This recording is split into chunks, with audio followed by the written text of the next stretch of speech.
নমস্কার, কেমন আছেন সবাই? আশা করছি সকলেই ভালো আছেন। আজকে সন্ধেবেলায় একটু বাইরে বেরিয়েছি, তার কারণ মন্দিরে যাব। বাড়ি থেকে বেরিয়েই এই পাহাড় থেকে নিচে নেমে একটুখানি গিয়েই মন্দিরটি পড়ে, শারদাম্বা মন্দির। এই মন্দিরের জন্যই সিঙ্গিরি গ্রামটা এত প্রসিদ্ধ। শারদাম্বা মন্দিরের পাশাপাশি আছে বিদ্যাশঙ্কর মন্দির, যা আদি শঙ্করাচার্য এই দুটি মন্দিরের প্রতিষ্ঠিত করেছিলেন। পাহাড় থেকে এই নিচে নামলাম। এই নিচে নেমে মার্কেট প্লেসটা পড়ে।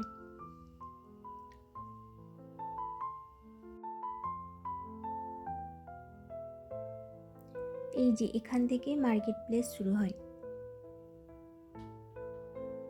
সিঙ্গিরি গ্রামটা যেহেতু অনেক ছোট, তো এখানে মার্কেট প্লেসটাও অনেকটাই ছোট। আর আমার বাম দিকে আছে সিঙ্গিরির বাস স্ট্যান্ড। এই সিঙ্গিরির বাস স্ট্যান্ড থেকেই সব জায়গার বাস যায়, ম্যাঙ্গালোর, উডুপি।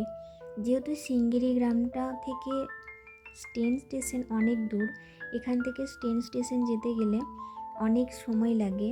ব্যাঙ্গালোর অথবা ম্যাঙ্গালোর, যেগুলো অনেকটাই দূরে পড়ে, ব্যাঙ্গালোর যেতে 9 ঘন্টা লাগে, ম্যাঙ্গালোর যেতে 5 ঘন্টা সময় লাগে। ওই সামনেই মন্দির, চলেই এসেছি মন্দিরে।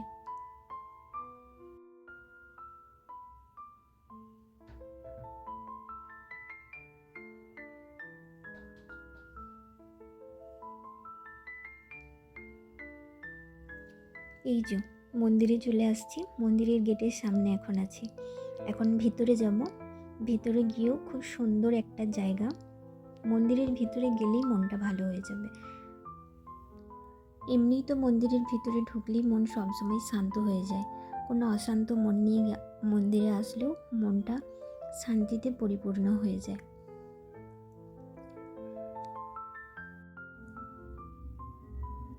এখানকার মন্দিরগুলো মন্দিরের থেকেও মন্দিরের গেট অনেক বড় হয়।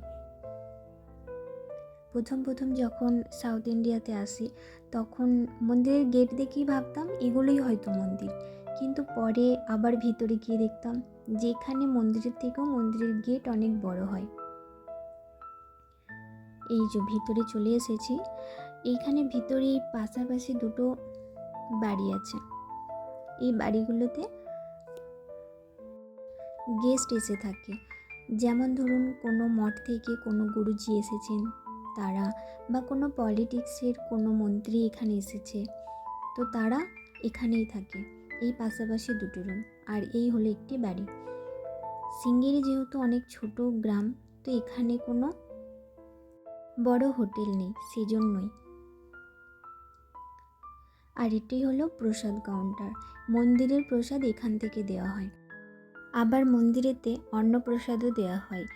দিনে 2 বার করে এখানে অন্নপ্রসাদ পাওয়া যায়, দুপুরে আর রাতে।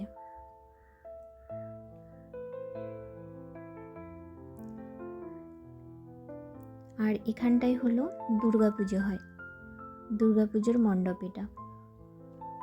আর এই সামনে একটা বাড়ি আছে, আমি এটা জানি না যে এটা কিসের বাড়ি। এটা মন্দির তো না, সেটা আমি জানি। সামনেই আবার পদ্ম ফুলের গাছ আছে। এটি হলো শারদাম্বা মন্দির। শারদাম্বা মূলত সরস্বতী মা, সরস্বতী দেবীকে এখানে শারদাম্বা মা বলে পুজো করা হয়। একটু সামনে থেকে গেলে আরও সুন্দর করে দেখা যাবে। ভিতরে মোবাইল ক্যামেরা কোনো অ্যালাউ নেই, ফটো তোলা মানা আছে, সেজন্য ভিতরে ফোন নিয়ে যাব না, তাই সামনে থেকেই দেখাবো। কিন্তু সামনে থেকে দেখা যায়, যতটা সম্ভব দেখা যায়, কিন্তু যেহেতু ফটো তোলা মানা, আর ফোনটা নিয়ে যাব না।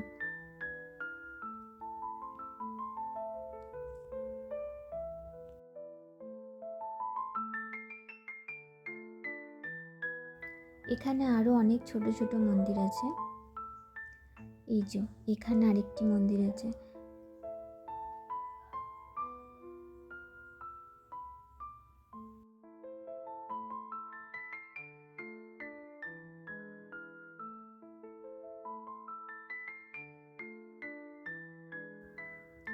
আর আর এটি হলো বিদ্যাশঙ্কর মন্দির। বিদ্যাশঙ্কর মন্দিরের অনেক বড় ইতিহাস আছে, এটি নিয়ে আরেকটি ভিডিও বানাবো। এখন যে মন্দিরগুলো আরও আছে ছোট ছোট, ওইগুলোর একটু দর্শন করে নিই।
এটি বিদ্যাশঙ্কর মন্দিরের সামনের দিকটা,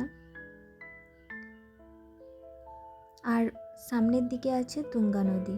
তুঙ্গা নদীর পাশেই এই বিদ্যাশঙ্কর মন্দির আছে, আর তার পাশেই শারদাম্বা মন্দির। আর ওই নদীর ওপারে আছে আদি শঙ্করাচার্যের আশ্রম।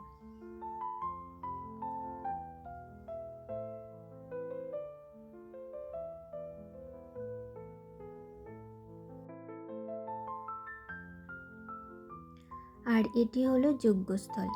এখানে পূর্ণিমাতে যে কোনো অনুষ্ঠানে এখানেই যজ্ঞ হয়।